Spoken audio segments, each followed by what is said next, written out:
মক্তবের ভিতর থেকে আওয়াজ আসবে আলিফ লাম মিম।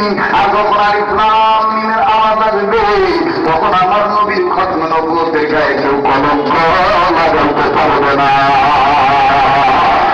বাংলার ৬৮,০০০ গ্রাম থেকে যদি নবী মুহাম্মদের শিক্ষা দীক্ষা দেওয়া হয়,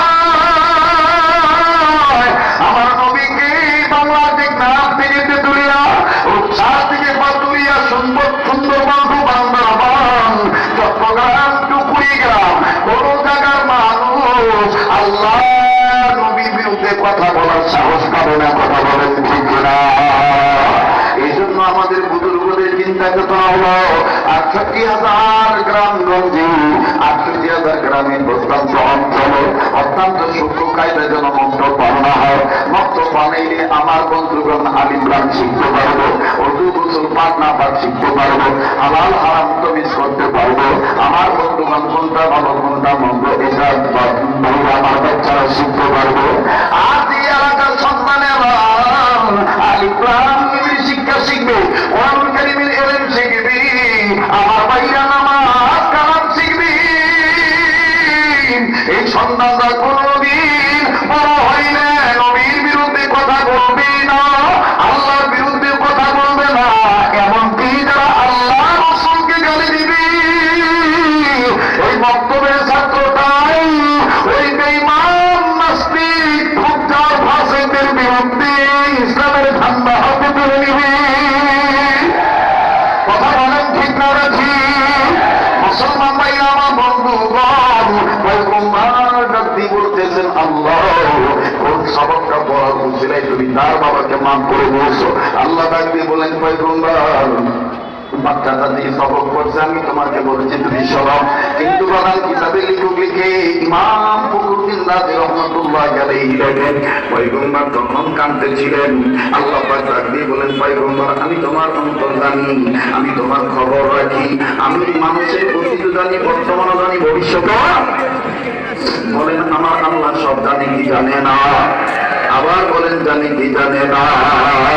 আরে বন্ধু আল্লাহ পাক ডাক দিয়ে বলেন পয়গম্বর তোমার অন্তরের খবর আমি জানি, কিন্তু তারপর আমি তোমার মুখ থেকে শুনতে চাই তুমি কেন কান্না কাটি করতেছো, কেন তোমার চোখের পানি দ্বারা দাড়ি ভিজে যায়, আমি একটু জানতে চাই। বলো না পয়গম্বর জোরে জোরে ফুঁপিয়ে ফুঁপিয়ে কান্দ আর ডাক দিয়ে বলে আল্লাহ তোমার মাফ করার খবর দেখে আমার কান্না মিশে গেছে। আল্লাহ গো আমি কাঁদতেছি বাচ্চাটার বাবাকে নিয়ে। বাচ্চাটার বাবা কত বড় ভাগ্যবান, বাচ্চাটার বাবা গুনাহ করে কবরে আসি, অথচ বাচ্চাটার উসিলায় তার বাবা মাফ পাইয়া গেল। আল্লাহ আমার দিন বলে দুনিয়ার সব ছেলে মেয়েরা যদি আপনার নামে এরকম সবক আদায় করি, তবে সব ছেলে মেয়ের বাবা মা কি বুঝে আপনি এইভাবে মাফ করে দিবে। আল্লাহ বলেন আমি মাফ করে দিব। সূরাতুল বাকারা 221 নম্বর আয়াতে সেই সংশোধনে আল্লাহ বলেন আল্লাহু ইয়াদউ ইলাল জান্নাতি ওয়াল মাগফিরাতি বিইذনিহি ওয়া ইউবাইয়িনু আয়াতিহি লিন-নাসি লাআল্লাহুম ইয়াতাযাক্কারুন। মানুষ যারা জন্ম নিয়েছে তারা যদি আমার কালামে তাকে সারাবো, ওলামায়ে কেরামের পক্ষে আসি, মাদ্রাসা মসজিদের পক্ষে আসো, দাওয়াত ও তাবলীগের পক্ষে আসো, আমি আল্লাহ পাক এই বান্দা বান্দি দ্বারা আমার কালামের শিক্ষা দিকে আগে আসবো, আমি আল্লাহ তাদের মাফ করে দেবো, আমি আল্লাহ তাদের জান্নাত থেকে ধন্য করে দেবো। একটু ডিপলি চিন্তা করতে হবে, একটু অন্তর আপনার কান দিয়ে শুনতে হবে। দেখেন তো দেখি কান্না সে কিনারে বন্ধু, কান্না না তো কান্নার দান করবেন। আমার বাইরে আমি আপনি কেমন বাপ্পার সন্তান হইলাম, আমার আপনার বাপ্পা আমার কারণে খবরে মাই খাবে কি মাই খাবে না, এই চিন্তা চেতনা আমাদের নাই। বাজারে দুনিয়া জনে বাপমা নাই, তারাই জানে বাপমার কত দরদ, তারাই জানে বাপমার কি অভাব। আমার ভাইরা এই ময়দানে কে যেন বাপ হারায় বলছেন, এই ময়দানে কে যেন মা হারায় বলছেন, কার মা জানি কবর থেকে কান্দার ডাক দিই, ভাই পুত্র দুনিয়া রঙের রসের পড়িয়া তোরা আমার কবরটাও দেওয়া করার সময় পাইনি না। আমরা বাপ মার জন্য কান্নাকাটি সুযোগ হইল না, বাবা কবর ইচ্ছা কবর পাইলাম।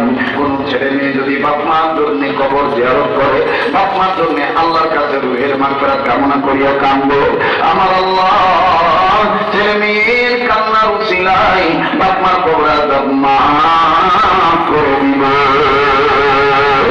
আয়া বন্ধু, যারা বাবা হারাইছে তারা জানে তাদের কত বড় সম্পদ নাই, তাদের মা হারাইছে তারাই জানে কত বড় নিয়ামত নাই।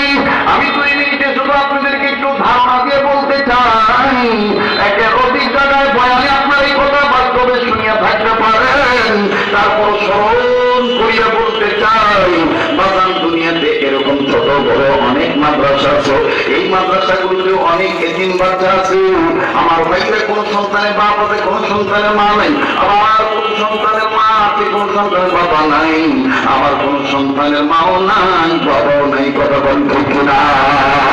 আমি আপনাদেরকে বলবো, দাঁত থাকতে দাঁতের মর্ম বোঝা যায় না, দাঁত পড়িয়া গেলে বোঝা যায় দাঁতের কি মর্ম ছিল। এই তদ্রুপ আমাদের আপনার মা বাপ বেঁচে আছি, তাই আমরা মা বাপকে কদর করি না। এই মা বাপ যেদিন মরিয়া যাইব ওই দিন বুঝবার কত বড় নিয়ামত হারাই না। বাজান বাস্তব একটা কথা আমি আপনাদেরকে শুনে দিই, আমার যে মাদ্রাসাটা আল্লাহর মেহেরবানি ওলামায়ে কেরাম দ্বারা পরিচালিত হইতেছে, অবদান ওই মাদ্রাসার বারান্দায় দাঁড়াইয়া আমার বন্ধুগণ আসরের নামাজের পরে নিজ মাদ্রাসার বারান্দায় দাঁড়াইয়া মাদ্রাসার ছাত্রদের খেলা দেখতেছি, বড্ড ভালো লাগতেছিল খেলার দৃশ্যগুলি। আমার ভাইরা হঠাৎ করে মাদ্রাসার গেটের দিকে যখন নজর গেল, নজর করে দেখে একজন বাবা হাতে একটা ব্যাগ নিয়ে, চানাচুর বিস্কিট, পটেটো চিপসের প্যাকেট নিয়ে, কমলা আপেল নানান রঙের ফল নিয়ে বাবা সন্তানের সাথে সাক্ষাৎ করার জন্য আমার বন্ধুগণ অধীর আগ্রহী অপেক্ষামান হয়ে আছে। হঠাৎ করে যখন বাবা বারবার উঠে যদি মারে, আমার বুকে কই, আমার সন্তান কই, আমার বাচ্চাটা কই, এদিক দিয়া আমার ভাইরা বাবাকে হঠাৎ করে যখন সন্তানটা দেখে বলল, 5-7 জন ছাত্রের মধ্যে একজন ছাত্র যার বাবা এই ছাত্রটা খেলা বন্ধ করে দিল, নজর করে দেখতে পাইলাম ছাত্রটা গায়ের গেঞ্জি খামের পানিতে ভিজিয়ে রয়েছি, হাতা গেঞ্জি পরে আছে, বিভিন্ন জায়গায় বন্ধ সঙ্গে ধুলাবালি ময়লা লাগানো।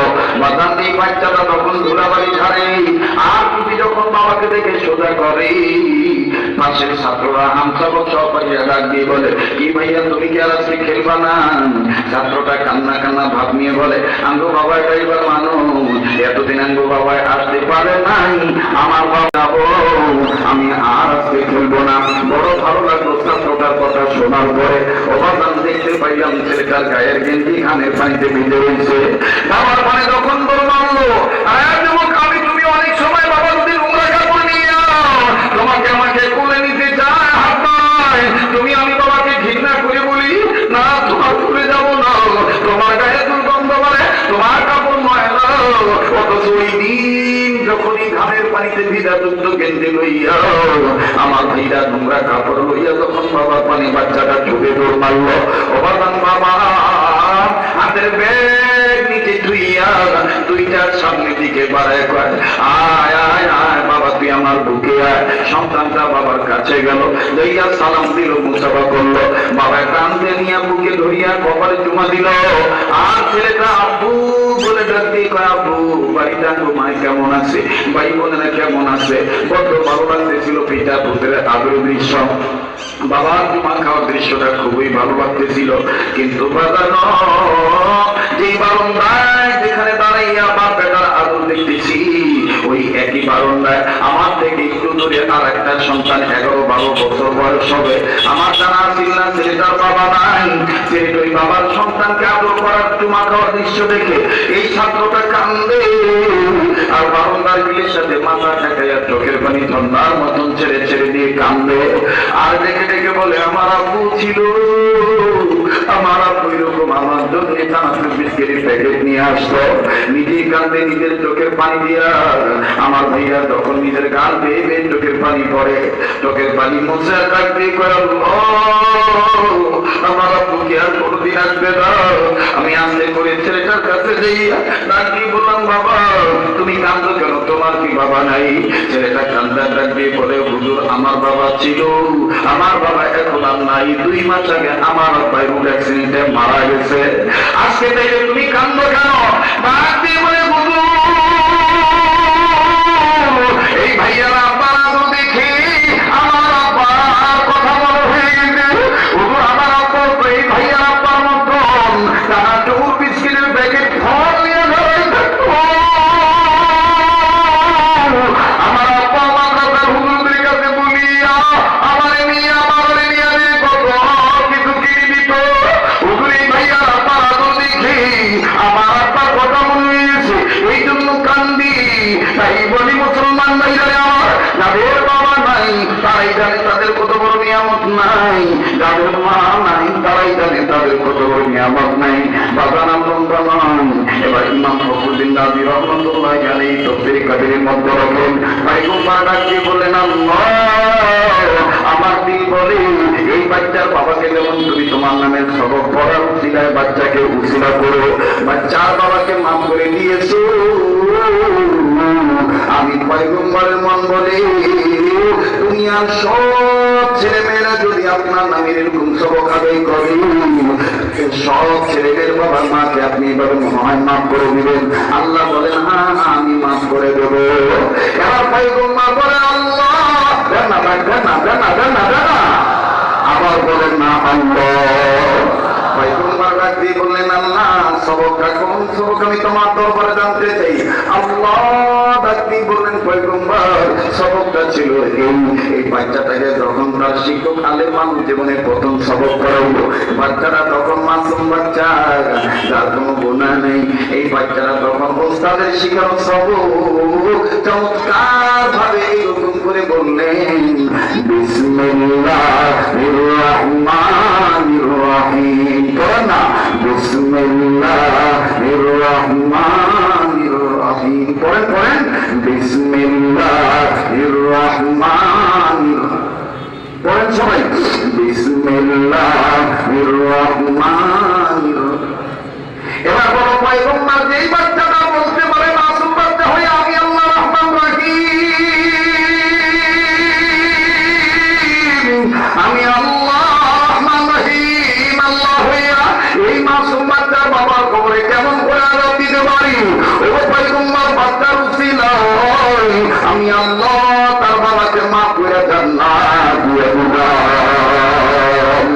এবার আপনারা বলেন, যদি আমার এলাকার বাপ ভাইরা, কাজের দূর এলাকার বাপ ভাইরা, শিব মার্কেট এলাকার বাপ বলরা, ও নারায়ণগঞ্জবাসী, বতুল্লাবাসী, আপনারা বলেন তো দেখি, আমার বন্ধুগণ এই সমস্ত ছোট বড় এদারা, ছোট বড় মাদ্রাসা মঞ্চল বিসমিল্লাহির রহমানির রহিমের সবক পড়ানো হয় কি হয় না?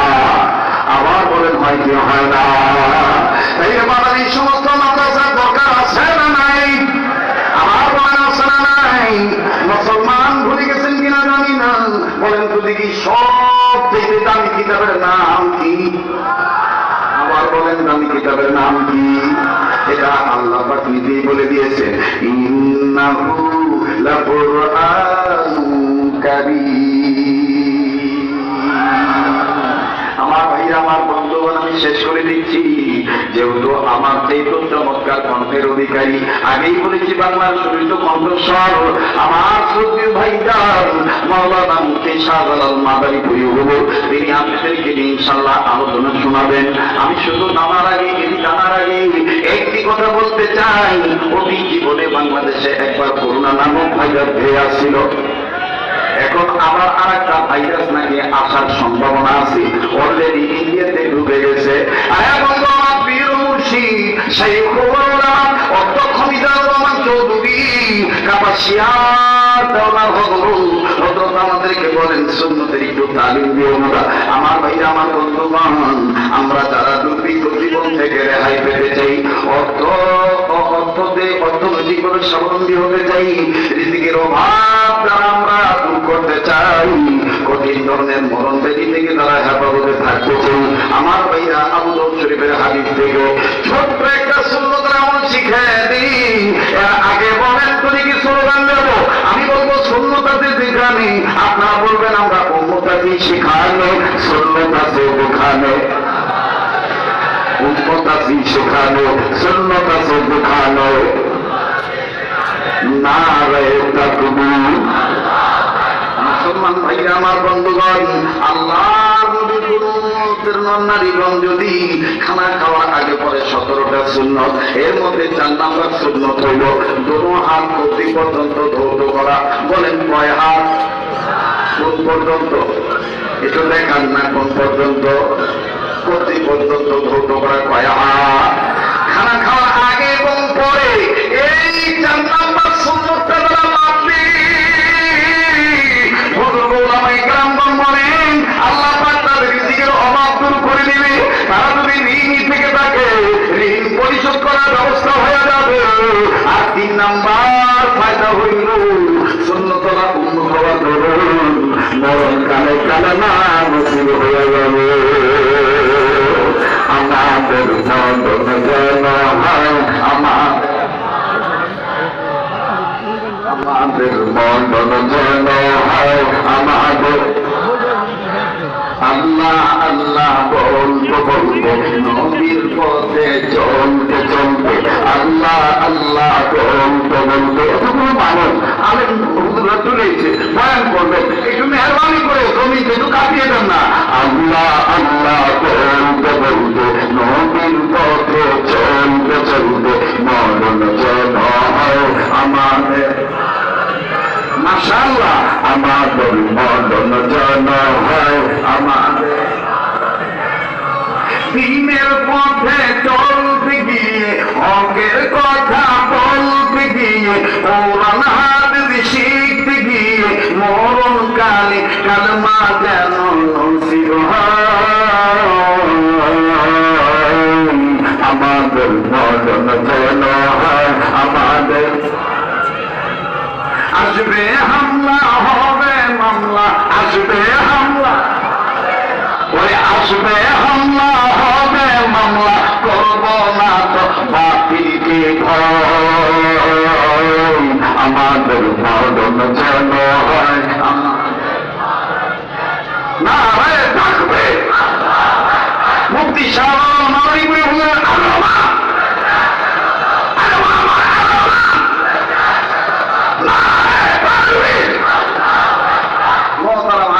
আসলে আমি হুজুরের ওয়াদা দিয়েছিলাম